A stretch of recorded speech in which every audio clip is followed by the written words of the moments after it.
गायकी के क्षेत्र में किसको बेहतर मानते हैं? देखिए, पवन सिंह को फिलहाल एक हद तक मैं ज़्यादा नंबर देता हूँ अपने तरफ से, कि जहाँ तक मैं सुनता हूँ हर लोग नए गायकों में।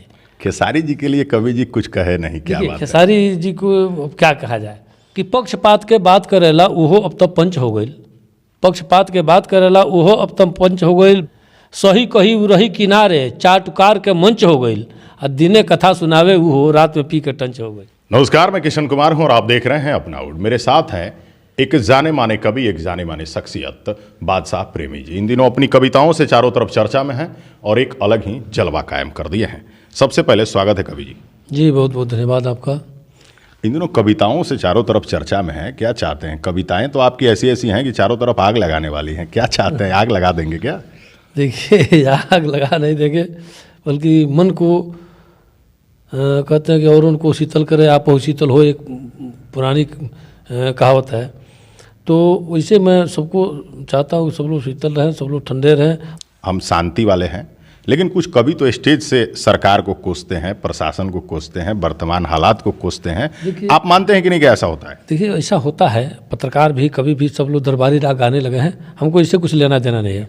मैं अपनी बात रखता हूँ दुनिया के बीच, वो अपनी बात रखते हैं, मेरा अपना नज़रिया दूसरा है। कवि जी, बहुत सारे कवि हैं जो प्रदेश में, प्रदेश से बाहर, जिला से बाहर, देश से बाहर भी कार्यक्रम करते हैं। बादशाह प्रेमी जी देश से बाहर अभी जाकर कार्यक्रम दिए कि नहीं? देखिए, हम पिछले साल ही गए थे रंगून, और जो भोजपुरी की आप चर्चा की है तो एक बात ये भी बता देना जरूरी समझता हूँ, हम लोग यहाँ से कुछ अच्छी सभ्यता, कुछ अच्छे रंग ढंग हमको रंगून में दिखे। वहाँ की महिलाएं समझिए घूंघट यहाँ तक लेकर के बाजार करने जाती हैं, और आम बोलचाल की भाषा जो हम तो थोड़ा भोजपुरी बोलने में आप लोग कतराते हैं, हम कतराते रहे हैं भोजपुरी भाषी होकर के, वहाँ कोई कतराता नहीं एकदम। भोजपुरी में आप काम करते हैं, भोजपुरी में अपनी बातें कहते हैं, चारों तरफ इन दिनों भोजपुरी का एक अलग माहौल बन गया है जी। कवि जी देखे सुने भी होंगे, क्या इन चीज़ों से भोजपुरी का भला हो सकता है? देखिए, भला तो नहीं होगा। भला इसलिए नहीं होगा कि जब साहित्यकार खुद, कवि जो है खुद उसके पीछे पड़ जाए रसातल में ले जाने के लिए, गायक खुद उसके पीछे पड़ जाए, तो इससे भला कहाँ होने वाला है। लेकिन ये है कि इन तथाकथित रचनाकारों तथा कथित गायकों के अलावा भी बहुत सारे लोग हैं जो हमसे ज़्यादा श्रम करते हैं भोजपुरी के उत्थान के लिए। और भोजपुरी मैथिली एक संघ बना गया, संगठन बन गया है दिल्ली में, या अपने उत्तर प्रदेश बिहार में भी बहुत सारे संगठन काम कर रहे हैं। आजकल के गीतकार जो हैं उपलब्धि हासिल करने के लिए, चर्चा में आने के लिए कुछ भी लिख देते हैं। बादशाह प्रेमी जी ऐसे गीतकारों के लिए क्या कहेंगे?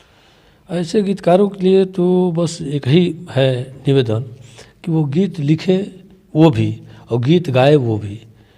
जैसा कि आप देख रहे हैं, मेरा बेटा सामने ये वीडियो बना रहा है। किसी भी मंच पे मैं जाता हूँ, मेरा बेटा वीडियो बनाता है। मेरी 2 बेटियाँ हैं, घर पे अगर वीडियो बना रहा होता है मेरा बेटा, तो मेरी बेटियाँ बैठ के वहाँ ताली बजाती हैं सब। मैं कविता पढ़ता हूँ। तो जो इस तरह का माहौल होगा तो कतई वो जीवन में कभी अश्लील बोल ही नहीं सकता, परोस नहीं सकता है। और जो शख्स, जो कवि या जो गायक अपने माँ को, अपने बहन को, अपनी बेटी को एक सामने बैठा करके गीत अगर निकाल देगा, रिकॉर्डिंग करवाएगा, तो कतई वो गलत नहीं कर सकता है। भोजपुरी के उत्थान में उसका बहुत बड़ा सहयोग है। ऐसे लोगों को मैं प्रणाम करूंगा, और बाकी अश्लीलता जो परोस रहे हैं इन सबों को जूते लगाने का भी काम करूंगा मैं। आप तो अपने आप में अद्भुत हैं। इन दिनों भोजपुरी में पवन सिंह और खेसारी लाल का बड़ा चर्चा चल रहा है। आपने कई इंटरव्यू में कहा कि आप भरत शर्मा जी को, गोपाल राय जी को, मदन जी को, और भी जितने माटी के गायक हैं उनको बड़ा पसंद करते हैं जी। लेकिन नए गायकों में जिनका खूब ट्रेंड चल रहा है, पवन सिंह और खेसारी लाल यादव, इन दिनों खूब उठापटक भी चल रही है और भोजपुरी में इनका नाम भी। अब कौन, लेकिन कवि जी, इन दोनों में जो चीज़ें हो रही हैं वो तो कतई ठीक नहीं है, सभी लोग कह रहे हैं। लेकिन गायकी के बारे में अगर बातचीत की जाए, गायकी के क्षेत्र में किसको बेहतर मानते हैं? देखिए, पवन सिंह को फिलहाल एक हद तक मैं ज़्यादा नंबर देता हूँ अपने तरफ से, कि जहाँ तक मैं सुनता हूँ हर लोग नए गायकों में, अपने नए के जिक्र किया है। पुराने लोगों में तो हमने कहा भी है, कई लोग भरत जी हैं, चाहे गोपाल राय, मदन राय, लोग हमारे चहेते लोग हैं। लेकिन नए लोगों में पवन सिंह का मैं काफ़ी समझ रहा हूँ कि आने वाले समय में ये कुछ अपना कुछ अलग करेंगे, ऐसी उम्मीद है मुझको। और कुछ अलग दिख भी रहा है, कुछ लग रहा है कि कुछ अलग कर रहे हैं ये। खेसारी जी के लिए कवि जी कुछ कहे नहीं, क्या बात है? खेसारी जी को क्या कहा जाए, मैं अपनी पसंद कर रहा हूँ, मुझे जो पसंद आता है। पवन सिंह को ज़्यादा मैं खेसारी लाल की तुलना में पसंद करता हूँ, बस सीधी सी बात समझिए। आजकल पवन सिंह को, खेसारी लाल को और बाकी कलाकारों को सब लोग अपना अपना पसंद बताते हैं। खैर, भोजपुरी के सभी कलाकार हैं, सबको शुभकामनाएं हैं जी। लेकिन इन दिनों एक बहुत बड़ा सवाल है, आपसे उसका जवाब पब्लिक जानना चाहेगी। भोजपुरी जब फिल्में लगती हैं तो पब्लिक खिड़की पे दिखती नहीं है सिनेमाघरों को। साउथ की फिल्में, बॉलीवुड की फिल्मों के लिए टिकट नहीं मिलता है, आज भी मारामारी चलती है। क्या किया जाए कवि जी कि फिल्में फिर से देखी जाएं, लोग पहुंचें? दो बातें, बड़ी अच्छी बात आपने कही। मेरे घर भी टीवी है, कई वर्षों से है, और कोई हिम्मत नहीं हमारे घर, बच्चा कोई अगर किसी चैनल से अगर भोजपुरी फिल्म आ रही हो तुरंत उसको चेंज करेगा, तुरंत उसको बदलेगा। इसलिए कि इन मूर्खों को, इन जाहिलों को ये नहीं पता है कि भोजपुरी की फिल्म बन रही है तो कट्टी और टॉप पहन करके, जीन्स पहन करके, और उसमें वो कमर मटका करके, नंग धड़ंग करके, डांस करके दिखा करके हम उसको हाईलाइट कर देंगे। ये कोई भी मूर्ख नहीं समझा कि साड़ी अगर ठीक ठाक से अपने भारतीय पर उत्तर प्रदेश और बिहार के परिधान में अगर शूट करते तो ये काफ़ी चर्चित होती, काफ़ी बढ़िया चलती। कहें घर द्वार और ये अच्छी अच्छी फिल्में चली हैं, जिनको कुछ नहीं हुआ तो गाने के बल पर फिल्म चली जाती। लेकिन इन मूर्खों ने समझिए कि उसमें ऐसे ऐसे गाने, ऐसे ऐसे कुल्हे मटकाना, ऐसे ऐसे नंगई, ये सब परोस करके उससे समझते हैं कि इसी से हमारी फिल्म हिट हो जाएगी।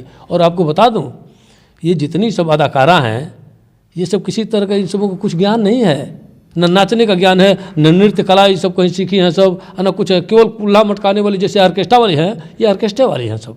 कवि जी, लेकिन फिल्म तो लंदन में शूट होता है। तो वही लंदन में जो फिल्म शूट होगी, भोजपुरी फिल्म शूट होगी लंदन में, तो उसका क्या क्रेज रह जाएगा, क्या उसकी कहूँ तो तब उसका महत्व समझते सब। जब गोपालगंज में, देवरिया में, गोरखपुर में, आरा में, बलिया, छपरा, मोतिहारी कहीं यहाँ जा करके पटना में शूट हो, तब ना भोजपुरी क्षेत्र छोड़ करके और लंदन में फिल्म शूट करेगा, वहाँ का क्या सीन उसको बनाना है सब। तो ये कारण है कि पब्लिक सिनेमाघर तक नहीं जाए? बिल्कुल नहीं जा रही है, नहीं जाएगी।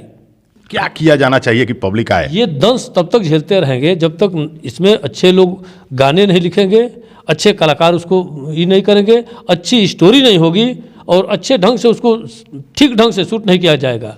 हम ही अपने बेटे के साथ घर में बैठे हों, अकुल्ला मटकाती हुई कोई नंगी आके लगी समियाना की चुप तो ढोली में सुन पाएंगे क्या? हम ऐसे गाने सुनेंगे? ऐसे गाने कतई नहीं सुनेंगे, बंद करो टीवी। कवि जी, पवन सिंह या खेसारी बड़ा लड़त डालो, ये लोग खातिर कुछ कह दी। देखिए, ये सब इसकी विवाद हमको मत घिसेटिए। ये लड़ते हैं तो भगवान करे जीवन भर लड़ें। लड़ने से जानते हैं सुधार भी होता है। ये उनको गाली देंगे, उनको गाली देंगे, उनको बुरा कहेंगे, इनको बुरा, एक आदमी कोई सुधर जाएगा, काम बन जाएगा, समझिए। बाकी लड़ने वाला लड़ता है, इससे हमको कोई लेना देना नहीं है। भोजपुरी में अच्छी फिल्में बने तो लोग, दर्शक अपना पहुंचेंगे सिनेमाघर तक और फिल्में देखेंगे। भोजपुरी के सुधार के लिए आपने बहुत सारी बातें कही, बहुत सारे कवि फिल्मों में भी देखे गए हैं। कवि जी, आने वाले दिनों में किसी फिल्म में दिखेंगे क्या? दर्शकों को बताएं। देखिए, ये तो समय बता सकता है, समय से पहले भाग्य से ज़्यादा कुछ नहीं हुआ है। हाँ, ये तो है, अगर मौका मेरे हाथ लगा तो मैं आपको विश्वास दिलाता हूँ, श्रृंगार भी लिखूँगा तो अच्छे ढंग से लिखूँगा, जो लोग समझे कि हाँ ऐसे भी श्रृंगार हो सकता है। चलिए, अंत में कवि जी, गोपालगंज का अनुभव कैसा रहा? हमारे साथ बातचीत बहुत का अच्छा अनुभव रहा, कैसा बहुत बढ़िया रहा। गोपालगंज की बड़ी उर्वरा धरती है, समझिए। गोपालगंज, सिवान, ये सब मेरे लिए अछूती धरती नहीं है। बहुत स्नेह मिलता है यहाँ से तमाम लोगों का। चलिए, बहुत बहुत धन्यवाद। ये थे कवि बादशाह प्रेमी जी, जाने माने कवि हैं। अपनी कविताओं से भोजपुरी को बेहतर से बेहतर बनाने का प्रयास करते हैं और भोजपुरी को आगे ले जाना चाहते हैं। अपनी कविताओं में बहुत सारे हास्य व्यंग भी करते हैं और बहुत सारी बातें कह भी देते हैं। अंत में कवि जी, एक हास्य व्यंग पब्लिक के लिए 2 लाइन हो जाए। देखिए, हास्य में कैसा भोजपुरी आप सुनेंगे? भोजपुरी, हिंदी, कुछ भी चलेगा। सुनिए, एक मुक्तक ही पढ़ देता हूँ, सुनिए। बहुत चर्चित मुक्तक मेरा हुआ है कि पक्षपात के बात करेला उहो अब तब पंच हो गई। पक्षपात के बात करेला उहो अब तब पंच हो गई। ब्रेकफास्ट डिनर की बीचे भोजन अब तो लंच हो गई। सही कही उरही किनारे चाटुकार के मंच हो गई। और दिने कथा सुनावे उहो रात में पी के टंच हो गई। क्या बात है, क्या बात है। ऐसे ही प्यार करते रहिए। अपने बादशाह प्रेमी जी को अगली वीडियो में मिलवाएंगे किसी और से। तब तक के लिए नमस्कार।